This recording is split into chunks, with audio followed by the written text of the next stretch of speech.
morning, California. I'm here with our state representative, Bud Cook.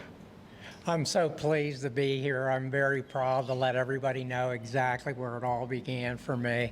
I let them know I'm from the 50th District, Greene, and parts of Washington County, where we invite you to come home, go big, and have a ball. And we're very grateful to have you here. First off, congratulations on your re-election. And how do you think this year's race was compared to the last couple? So actually, this year has been very exceptional in the sense that we did have a as I like to call it, politically connected challenge in the primaries. I always kind of frame myself as being a patriot first, and I happen to be a Republican on the whole part of it. But in the general election, we actually took that by about 69.3%, and that's pretty good. And that's amazing. And we looked earlier in this year, whenever the election was happening, it was an outstanding amount of votes from Washington County. Over 129,000 voted in the 140. So the key is building relationships with the people that you can work with to get things done. And I'll share with you, one of my favorite colleagues out in Harrisburg is a gentleman named Representative Eddie Pashinsky. And he is a 30-plus year Democrat from central Philadelphia, and he happens to chair our Ag Committee. And we've developed such a tight relationship over the past 2 years. I've had the honor of serving on the Ag Committee. But, you know, the interests are the same. After the election, we used to turn the page, and it was what was best for the people of the Commonwealth and the people in our district we represent.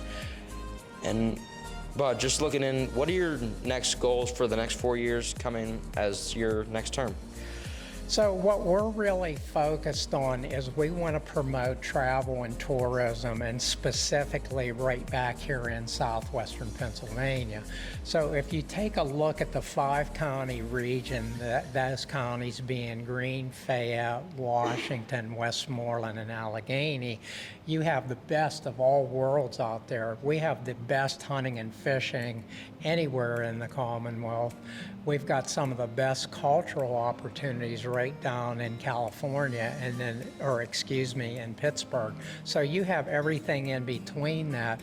We want to make southwestern Pennsylvania a destination point, and getting people to come in and visit us through travel and tourism, which, by the way, is the second largest industry in the Commonwealth. And you have a lot of historical places in just not even around, just in California. You have the actual historical society, you have all these, you have Pacey's, you have just different stuff like that. And like you said, the best fishing, hunting in Pennsylvania. Well, and here's a little side note, and you wouldn't know the answer to this, but when someone's planning their vacation or where they want to go, do you have any idea or take a guess at what the #1 consideration as far as attraction would be? I would like to say the beach, but I don't think that's right because I think it's wildlife. So it's historic.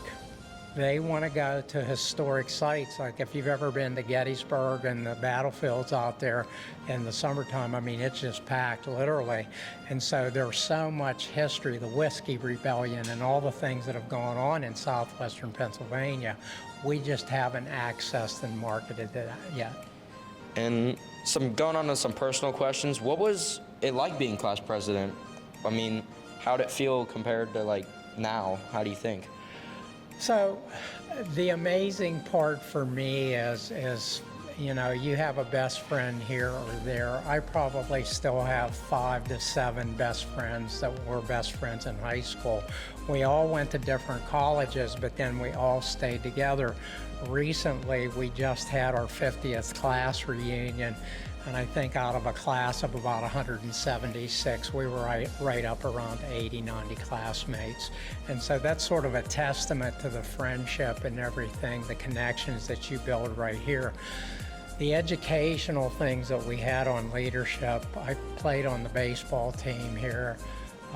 And at that time, Coach Greb lined us up down the sidelines, and he said, "Gentlemen, just always remember the Creator in His infinite wisdom gave you 2 ears, 2 eyes, and only 1 mouth for a reason." And that has played such an important role in my life. It's not so much that you go out, yell, and talk. It's more important to shut up keep your ears open, your eyes open, and listen to the people. And I attribute a lot of that to, our political successes throughout the years, because we cared more about what the people were saying and wanted from us than we were what we wanted to do. And like you said, you were played on the baseball team, and all 3 years in a row, during your speech, you said you only lost 6 games.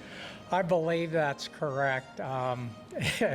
It was always funny. Coach Grubb and our team never touched a baseball for the first month every season. And the reason because of that is he literally had an obstacle course set up through the woods. And as if that wasn't bad enough, we had to run with a 4x4 in twos over the thing. And Bud, can you tell us the importance of high school students, kids getting out there to vote, and just the importance of voting? Well, let me share with you how I used to greet our veterans. And we have to remember how special and the price they pay. So I used to say thank you to our veterans. And somehow in my heart, it just didn't seem like that was enough.